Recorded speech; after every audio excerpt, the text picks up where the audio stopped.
Okay, welcome back to another episode, and allow me to introduce my guest today. You might recognize her from that show Real World Chicago. She's formerly known as Cara Kahn, but these days she is Cara Fudenberg. How are you doing, Cara? Thanks for joining me today. That was close. You only butchered my name like 5 times, but that's Oh, okay. It's a really hard one. should have asked beforehand. No. It's all good, man. Don't worry about it. So I'm Cara Kahn. Kahn is actually still my middle name, and my last name now is Fudenberg. I did get married 15 years ago, and I love that you're like, you might remember her from the Real World Chicago, because I'm pretty sure like only 5 people might remember me from the Real World Chicago, because it was a long time ago. But I appreciate, Mike, that you remember me from the Real World Chicago. And yes, that was definitely that was me 20 some odd years ago. I find that hard to believe. I feel like once you came off that show over the years, you might have been recognized a lot in public, and the first thing people would say is, "Hey, wait, you're so and so from that show." I was. I definitely got that a lot for years, but it's really dwindled recently. I still get it every now and then. Oddly, usually like at airports. And so yes, I do still get it, but it's more like people are like, I know you. How do I know you? Did we go to college together? Like they go through that whole awkward thing, and I just sort of pretend we went to college together and walk on. But yes, you're right. I'm sure a lot of the real worlders you talk to have it's definitely, you do get recognized a ton at first for like the first decade. Yeah. Did you want to break away from that, or would you say it like organically happened? No, I would say it organically happened. There was a time like right after the show aired that it was a little bit too overwhelming. Hmm. Like kind of like couldn't go to like a mall or like without getting sort of like mobbed, which I know sounds weird now because I don't, but it's true. So that was like a little bit too much. And then honestly, for a long time, there was sort of this sweet spot, and like probably like 10-ish years or so, where it was like people were very nice overall. It was fine. Like, they didn't ask the most annoying questions. It was fine to like take the occasional picture with someone or answer the same questions over and over again. And so I think I sort of enjoyed it. I mean, there were times when I would pretend I wasn't Kara because I didn't really feel like having the conversation. But but no, I think it was fine. I think it was fine. I mean, do I miss it now? Maybe. I don't know if I miss it, but it doesn't happen very often. What would be like the first question someone would ask you when you run into them, say if like at a supermarket, let's just say, like what would be like the typical question? Question number one is usually, is it real or is it scripted? Which you probably know the answer to this, and your Yeah. listeners probably know the answer to this. But no, it is not scripted. It is real. It's just very edited, very, it's crafted and edited, but it is absolutely real. And you're not told to say anything. You're led to sort of answer certain questions a certain way to perhaps create a storyline. But so that was usually people's first question. And then like specifically about my season, they would ask like, did like me and my roommate Kyle hook up? Or like they'd like, like people like jump right to the nitty gritty. Like, I'm trying to think what else people ask. Yeah, was it Sure, fun? they ask you about Tonya a lot. And asked about Tonya a lot. Why don't you do a challenge? Would you do a challenge? Was it fun? Would you do it again? Those kind of general questions. People asked about Tonya a lot.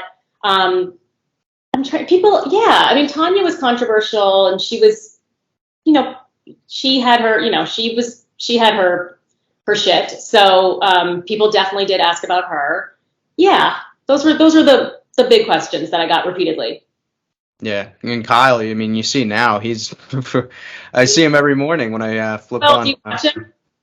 Yeah, I Yeah. mean, I'm somebody that doesn't watch a whole lot of TV, but I'm into sports. So NFL Network, wake up in the morning, that's what's on, and then I'm like, hey, how you doing, Kyle? Absolutely. He is killing it. I love it. I think it's awesome. I'm so happy that he's so successful doing what he's doing. Hmm. Well, what about you these days? What exactly are you up to? What is like, Speaking of successful, I'm not. No, I'm just kidding. I am currently, well, for 10 plus years, I worked on air at QVC. Do you know QVC? It's like the TV, like the Yeah. sale. Okay, Mhm. so I work for a handbag and shoe designer, and I sell his stuff on QVC.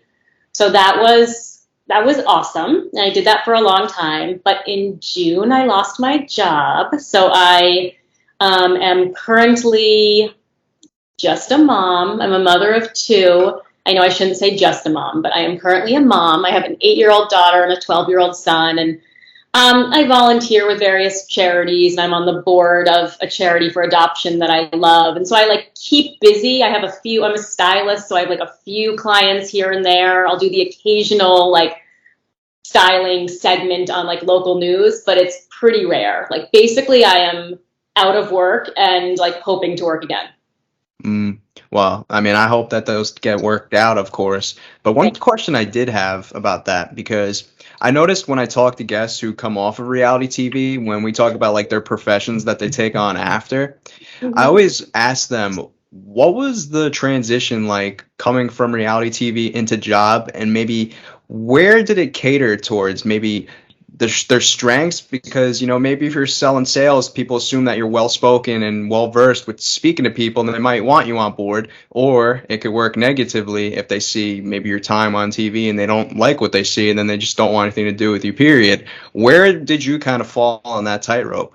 That is a great question. And I would say I truly experienced the whole gamut. So everything from right after the show, I did move to LA, and I'd been a theater major in college. So I was trying to act, and I would go on various auditions. And I feel like most people were like, oh, great, it's just another Real World. Like it's another reality kid. Like, oh, Cara from the Real World. Like it would help to perhaps sometimes get me in the room. But then once I was in there, either I wasn't good enough or they couldn't see past the reality show thing. So it sort of screwed me a little bit in those ways. There were also times where like one time I was like volunteering at like an animal shelter, and like someone, sorry, that was just like COVID. You were like, I do currently have COVID. So that was just a little COVID. One time I was like volunteering at an animal shelter and like literally cleaning up cat shit. And someone was like, weren't you in the Real World? And I'm like, like elbow deep in cat shit, and was like, yes. And like, I think people expect that because you're on TV, you're like glamorous or wealthy, of which I was neither at the time. So there's that. And then when I first started working at QVC, it was the Real World that got me in the door. So the woman who was hiring had seen me on the Real World and had liked me, or had felt some sort of connection, and that's how she first sought me out. So it helped with that, and that ended up being really my career for the past decade. So it's truly both. Yeah, it's been an interesting type of wavelength with hearing other people's experiences, because I would say, because you fell in that little middle gap, I would say, where it's like you came before Vegas when people really started looking sideways at the genre. And after, I would say, the first like 9 seasons or so, 10 seasons, celebrities were looking at Real World and, reality stars as like their own. Like they were bringing them in with open arms. But then you kind of came in that little middle gap where it was like, wait, maybe we don't like this after all. You're absolutely right. It was a little bit of both. We were the season before Vegas, so it was before it got sort of extra raunchy. And like, thank God for Vegas, because they made us look like nuns, which was fantastic. And then before that, I mean, there were still the occasional like celebrity, like I'm trying to think, like someone came up to me in LA and was like, oh, I'm like, this is so LA. It was like, Sandy loves the show, and I was like, who? And they're like, Sandy Bullock, and I was like, Sandra Bullock. Like, I'm sorry, I don't call her Sandy. And he's like, yeah, I'm her manager, and she loves watching you on the show. Like, so you get like comments like that where I'm like, fuck, dude, Sandra Bullock knows who I am. That's amazing. And like, it's also so fabulously Los Angeles for someone to be like, Sandy loves the show. Like, I'm supposed to know who Sandy is. Like anyway, as if she's her cousin, yeah. Exactly, like as if it's my cousin. So like there were things like that, but you're right. I think also you sort of had to prove yourself a little bit more once you started like season 11 and on, because also reality TV started to become so popular. I mean, we were like a dime a dozen. Like I feel like I'd be walking down the street and I'm like, Survivor 4, what's up? And someone's like, Real World 11. Like, you're like, hey, Big Brother, what's going on? Bachelorette, over there. Like, it's just like a lot. There's a lot of us, So I think it does also sort of lose its cachet. Yeah. Yeah. Was that your aspirations initially? Like, were you trying? Because I did read, I think you were trying to be an actress at first, or was that after Real World? Which like sounds so trite. I actually was before the Real World. That's why I tried out for the Real World initially. I was a theater major in college, or performing arts major, and there were open calls, all over the country. And there was one in Chicago. Nope, there was one in St. Louis. I was trying to think. I was in St. Louis at the time. I couldn't remember if we drove to Chicago for the audition. No. There was an open call in St. Louis. So that's how it started. I just auditioned for things because I was an actor.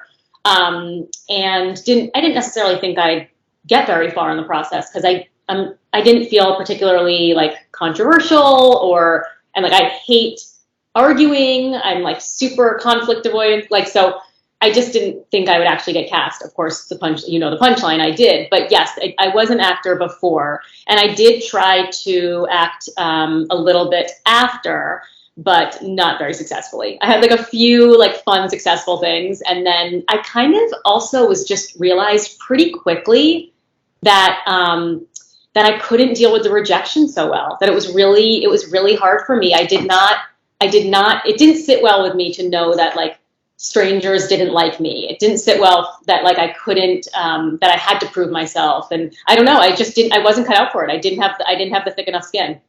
I totally get what you're saying, and that actually resonates a lot because I feel like that's a high-low thing. You know what I mean? I feel like it's a natural human instinct to kind of want to feel like a middle wavelength where you're not too high or too low, and then when you experience highs when people are hyping you up, and then you're rejected, and then it's just a swift low.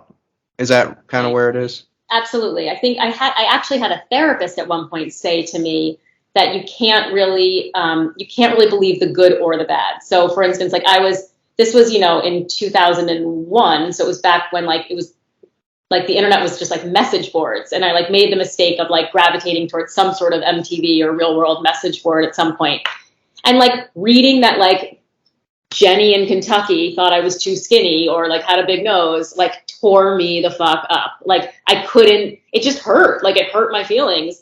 And there are some people I think who are able to be okay, who gives a shit? I don't know Jenny and she doesn't know me and I'm more than a skinny body or whatever. And some people have that and I just didn't. It really tore me up. But then at the same time, when I was bitching about that to a therapist, she was also okay, and then what are some of the she's you're also getting marriage proposals, which is super flattering and weird, but super flattering. And she's you kind of can't, her advice was you sort of can't believe either one. Mm-hmm. What would you say, oh my God, social media was probably it wasn't existent really, when you were doing the show, but it was message boards, I believe you said, right? At the time, I don't even think MySpace was a thing. I don't remember, but it was definitely not, nothing, obviously, like it is today, nothing. And I really feel pretty happy about that, because I think that must add such just an increased dimension of confusion and emotion and sadness and yuckiness and all that stuff, and maybe good stuff too. But I do feel relieved that we were before social media. Now, did you watch yourself back, or were you one of those that's oh, I can't do it, I gotta? That's a great question. I did watch it. Yep, I watched every episode. Sometimes we would get sent the episodes. We were supposed to receive the episodes before they aired. By the way, this was on VHS tape. So for any of your listeners who've never heard of VHS, Google it.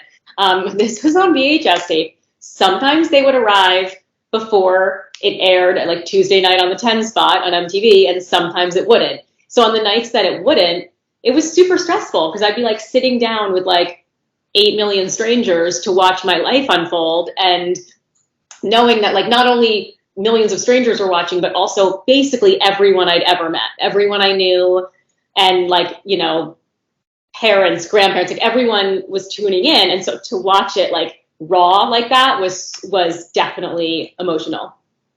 How did you feel about the portrayal? So I had a hard time with it, Mike. I had a hard time with it. I appreciate that I was portrayed as a mediator of the show, and I was often sort of used as a narrator, which was flattering and great. But I very quickly became sort of the promiscuous character, and that was sort of embarrassing and frustrating. And then I was so torn because I was always emotionally and physically safe, so I should be proud of myself. It's nothing to be embarrassed about. But there's slut shaming and all that stuff. It was complicated. It was definitely complicated. I did have a hard time with it. Now being 20 years removed from it, it's okay, of course, or not of course, it's okay. But at the time, there were plenty of times sort of for the first few years after while it was airing that I was like, shit, like, what have I done? Like, I just felt really sort of taken advantage of, or I felt really naive and too trusting of producers and directors. And I had a hard time with it for a while, for sure.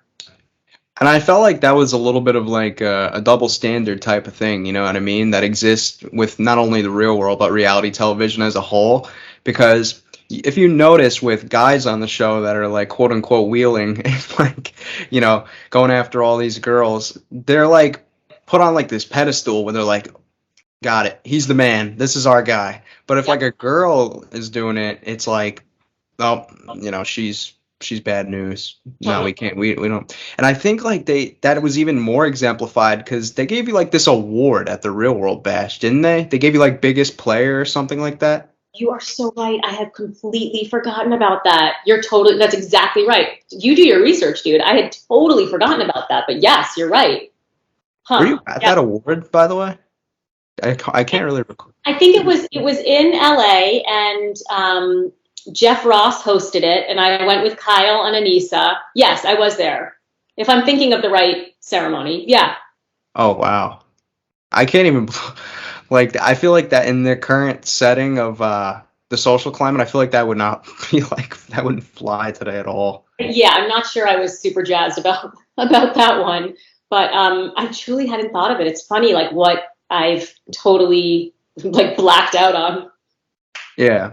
Would you say that like you were met like with like maybe good or bad or support? Because I did see another article too when you came out about like, kind of your emotions that you felt like both on the show and then just in normal life about like depression. Like, did you feel like you were met with like more support or more contention?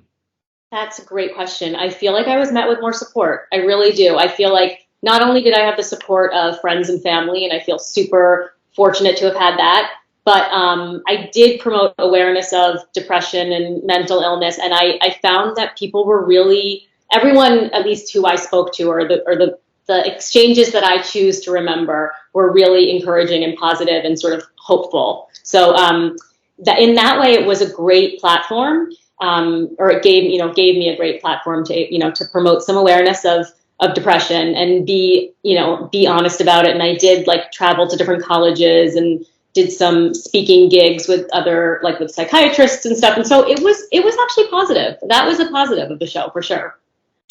That's definitely good because I feel like now we've even taken more of a step towards taking mental health seriously. Whereas like back then, I feel like if somebody was coming forth with maybe some the stuff they were dealing with, they wouldn't be kind of supported as much as they would now. You know what I mean? Like people would perceive them as like weaker or something. Absolutely. It was definitely more taboo. You are right. And it is thankfully more accepted today, but I don't have stories. I mean, I've got some stories, but for the most part, people were really just accepting about that. Thank goodness. Well, one thing I heard that people weren't accepting of was Chicago as the city, like with you guys filming there. I heard and I saw that there was like protests and stuff because, I've spoken with some other people with their cities. Philadelphia was pretty ruthless. There was like full-blown protests about you guys, wasn't there? You are absolutely right. There were full blown protests. I think people were terrified that like MTV, Viacom was like coming in and gentrifying their funky little town. And it's true. I mean, we did like but after we left, that's when like Starbucks comes and shit. Like it does become sort of more gentrified. But yes, there were riots, truly like protests and riots when we first moved there. I remember Theo and I like looking at like it was a tall loft and like Theo and I like looking out the window and being like, holy shit, like protests, like people with signs who were pissed that we were there. It was total. I just hadn't expected that at all. There was a lot I hadn't expected, but that definitely threw us off. But you feel, safe and protected, and you're always traveling in a posse. So it's not like, risky, but it was, I mean, it was definitely, we were not welcome at first. Why do you feel like that was? Is it the camera thing? Is that like people see a camera and they're just like, get out, or like they want to be seen? I don't know. I think there are people who want to be seen, but that's not what this was. I think this truly was people like not wanting their rents to be raised and not wanting their town to become like more generic. Like it was a sort of a funkier, more underdeveloped area at the time of Chicago. And I think that they know like once MTV comes in, like then comes like the chain gym and then comes like Starbucks and then, so, and it sort of did, my understanding is it sort of did happen that way. So I can see why they were maybe disappointed that we were there, but I can't imagine caring enough to like protest Yeah. about that. What would you have characterized yours and Tanya's dynamic like? Because she kind of seemed like more closed off, right? But we saw it kind of from the jump. You were like the first person to kind of like, buddy up to her and welcome her in open arms. But then it seemed like weird towards the end. Well, how would you have like characterized yours and hers dynamic? I think, she and I were actual roommates. Like we shared a room. And she was probably the most different person I'd ever met. Definitely the most different person for me with whom I'd ever lived. We did not have a lot in common. And so that was hard. She was, at least at first, well, really probably while we were living there, she was pretty closed-minded and conservative. And I'm, open and liberal and progressive. And she was at the time none of those things. So it was very challenging for me.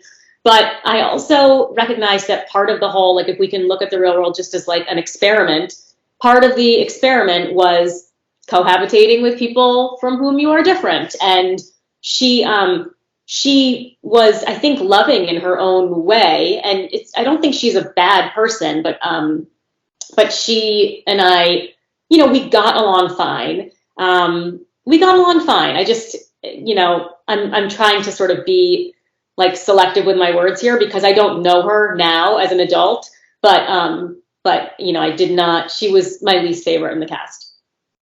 Do you think like she thought you were like maybe not her real friend or something? Because I thought I saw something where she thought you were playing both sides or something at the end with like Carrie and. Maybe, you know what? I honestly, Mike, I don't remember.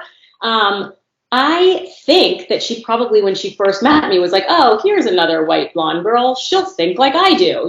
I think that she was really, I think she was closed-minded. And some of that, I would say that's not someone's fault if that's like sort of the family they're from or where they're from. And she had a brutal upbringing. And I absolutely am empathetic to what she'd gone through before I met her. But I think by the time you come to the real world house, yes, you're young and you can be an idiot, but you can't be racist. Like I'm not going to make an excuse for that. So, she, maybe what you're referring to is that she was sensing that I just like couldn't see past some of those bigger issues. Yeah. I don't know. I just think like that environment maybe brought out some things, you know what I mean? Absolutely. Absolutely. It's definitely a heightened environment. It's emotional for sure. Yes. Mm-hmm. I don't know why I keep saying for sure. For sure is not an expression. I said I say it. I'm saying it a lot right now with you. I don't know why. I think we might have like traded language. Okay. What I feel like the show tried to like make like a love triangle type of dynamic with Carrie, you, and Kyle. Did you feel like that too? Absolutely. They really tried. And let me tell you, Mike, there wasn't one. I really wish I could tell you that there was. Kyle and I were truly just friends. He and Carrie were not just friends. They had a total like romantic connection and really liked each other and hooked up and all those wonderful things. So we had it was not a triangle. I'm not quite sure why that storyline was enticing people, but it was completely fabricated. The funniest part that I found about all of it was when I was actually watching it the other day. They had a scene where it was you and Kyle went out to like, I might have been like this bar or something. Mm-hmm. And there's literally no scene to be found whatsoever. Right, of any like chemistry other than brother and sister. No scene. Nothing was said even on your part. And then it just cuts to like what's called the confessional, but it's like your interviews that you guys do privately. And Kyle's like, yeah, Cara said, like, I don't understand why there's nothing between us, but there's never a scene of you actually saying anything. I think that's so funny. I think what Kyle and I said, sort of how I was saying with Tonya, she might have thought that initially she and I would bond because because we might look more similar. Not that we look alike, but you know what I mean? Yeah. And I think that with Kyle, there was one point where Kyle and I were like, we're both smart and from good families and single. So maybe they think that I think it was, we sort of started to delve into why we thought everyone was cast. And he and I both were like, maybe they thought that you and I would be together, but he had chemistry with Carrie. And I love Kyle. And he and I are actually still friends. And, you know, he's a beautiful person, but we were not romantic at all. That's funny. How did you see the show recently? I have a Google Drive with it, so if you want it. Oh my God, Mike, I've literally been searching for you all my life. I have all the VHS tapes, once again, VHS, Google that shit, my young friends, at my parents' house. And I have never gotten my shit together enough to do anything with them, have them put on a hard drive or anything. So yes, I'm going to be hitting you up for that at some point. Perfect. I could send it to you actually when we're off this. So that'd be great. Thank you. I don't know if I'm going to watch it, but I just want to have it. It's easy. You just press play. Uh-huh. Mm-hmm. I'll get right on that. It's not emotionally challenging at all. It's also kind of depressing to see yourself 20 years ago. Depressing just aesthetically. You know, I'm like, oh, fuck, I was really young. That's awesome. Does it feel that long ago, though? Thinking about this now, does it feel like, oh, shit, this was 21 years ago? It actually does. It does? Yes. To me, it actually does. It feels like a lifetime ago. It sort of feels like it was a different person. So I remember a decent amount of, the things that you're referring to, but I mean, you're a pretty different person. I'm a pretty different person at 20 than I'm 42 now. I'm different, which is a good thing. But, but yeah, it actually does feel 20 years, maybe not that much, but it does feel like a significant amount of time ago. And one of the biggest moments that everybody talks about from that show is, and this was kind of like breaking the fourth wall, because you guys are isolated from the outside world. You have no forms of communication or entertainment, so to speak, when it comes to doing anything in the house for the most part. However, they brought out the TV for you guys, and they allowed you guys to watch the live feed of what was going on with the 9/11, and that's still probably one of the pillars, I would say, in terms of moments in real world history of just stuff that's raw and real. You know what I mean? Absolutely. It was definitely an unorthodox time to be filming, for sure. And it was, you're right. That was also something you were asking, what people ask me about. People also definitely associate me or my castmates. They're like, oh, you guys were the 9/11 season. So yes, they did break the fourth wall. They did, as you know, you're not usually allowed to have TVs in the real world house. But they did rolled out a little TV. This is when TVs were as wide as they were tall. They're actually a box. It was like a cube. Yes. A cube, right? It was literally a cube on wheeled out to us, and so we were able to watch a lot of the coverage. But they only allowed it for maybe 2 days, and in a way, I started to realize that was at the time when they wheeled it away. I was like, what the fuck? I want to be glued to the news with the rest of the country right now. This is so. Obviously, this is so upsetting, and this is such a huge thing that's happened, and I don't want to miss any of it. So at the time when they took the TV away, I remember feeling really upset by that. And then in retrospect, or pretty soon after, I realized it's kind of a good thing, because when the rest of the world was still glued to the TV, watching those same brutal images over and over again and hearing the god-awful stories and having your heart ripped out again and again, we were able to sort of ignore this list and just move on with our lives to, in some way. I don't know if you would remember, but do you remember the exact sequence when they started what they were telling you guys before bringing out the TV as far as that goes? Because you guys had to have assumed something was up when that was taking place. Yeah, that it was actually this day, 9/11 for us in Chicago was actually not a traditional day of filming. It was a day that we were doing some pre-press stuff. So we were actually doing a photo shoot. The guys were at Wrigley Park, and we were maybe in a bar somewhere. The girls, they'd separated us, guys and girls, and we were doing photo shoots or maybe it was even the intro, something like that. So what happened was there was a TV at this bar where we were. And so we actually were aware of what had happened.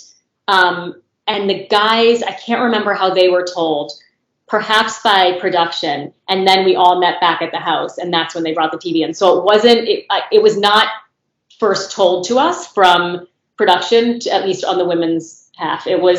We did see it happen, but I had a sister who lives in Manhattan, it still lives in New York, and I had a brother who at the time worked in the Pentagon. Like, I was a fucking mess. I was terrified. If you remember, like, no one could get through to anyone. We left the room.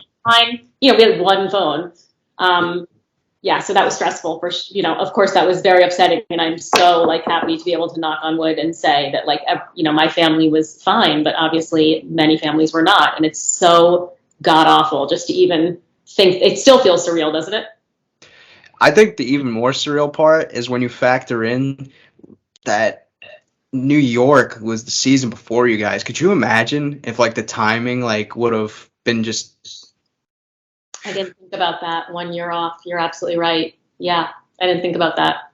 They actually had to do a disclaimer on the New York season once it aired to like let people know like that it wasn't shot during the time of 9/11. Interesting. Because they had Twin Towers like in their season shown. Oh, probably in their intro, of course. Oh, that's interesting. Yeah. Well, I'm glad they did a disclaimer at least. But, So I guess the burning question, and I'm sure you've answered this a bunch of times, is how come we didn't see you on a challenge? That is a great question. I have been asked that a bunch of times. Mike, I am not athletic, not competitive.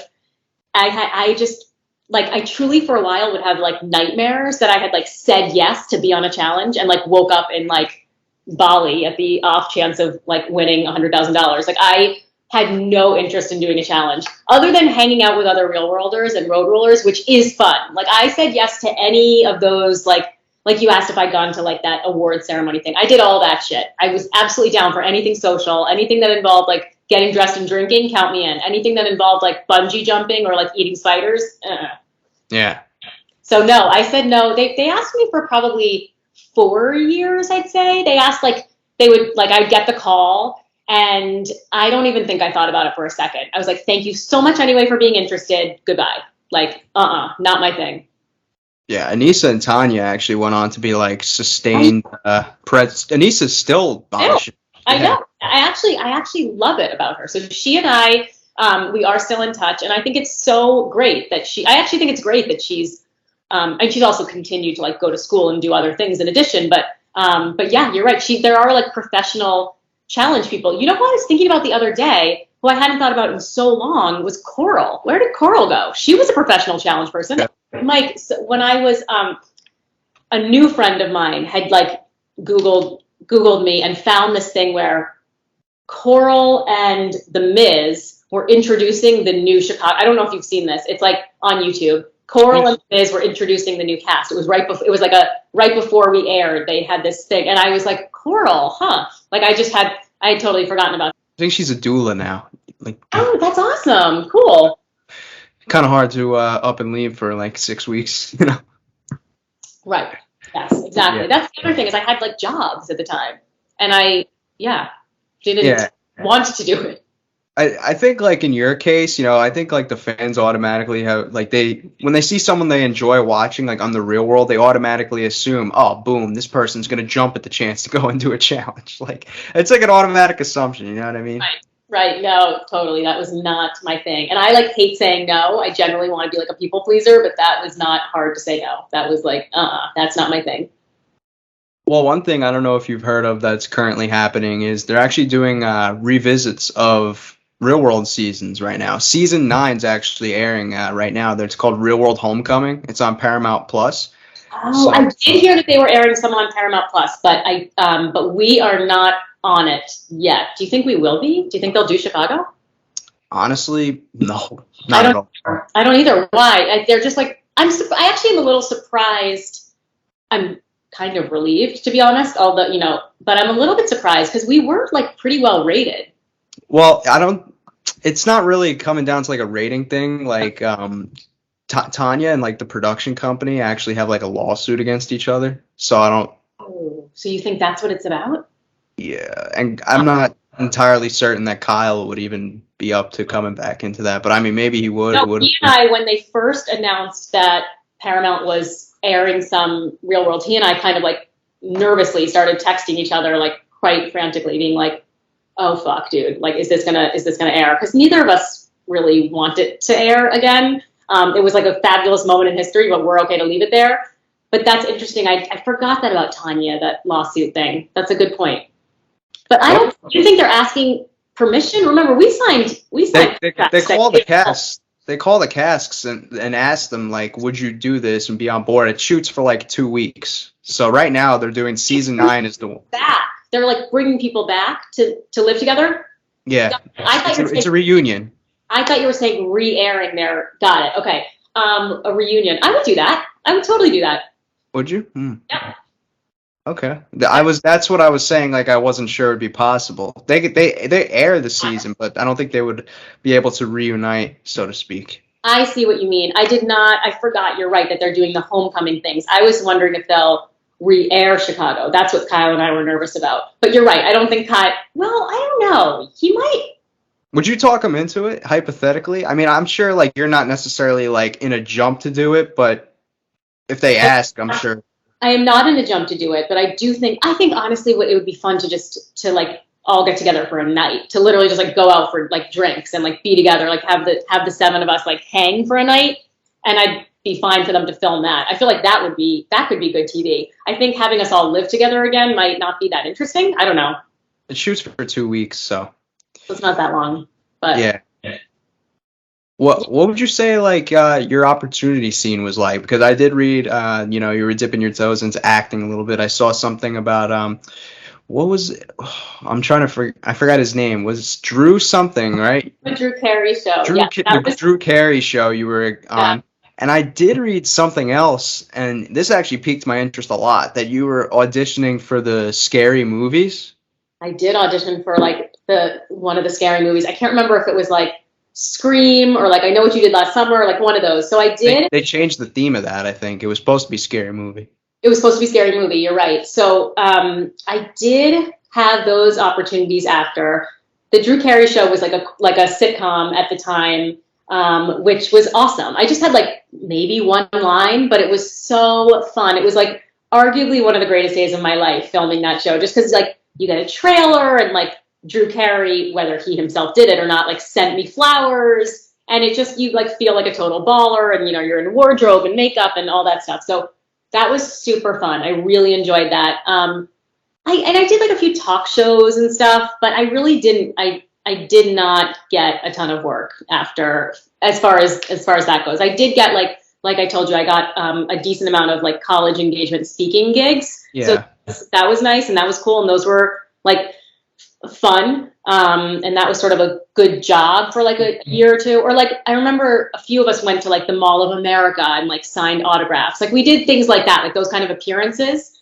But Drew Carey show was definitely the best opportunity that I got.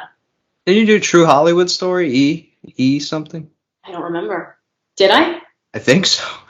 Oh my god, dude, I don't remember. I did. I do know that I did like a men's magazine. Like that was fun. I did like Stuff magazine, so that was fun. So like, because I'm hardly a model, but I was for a day.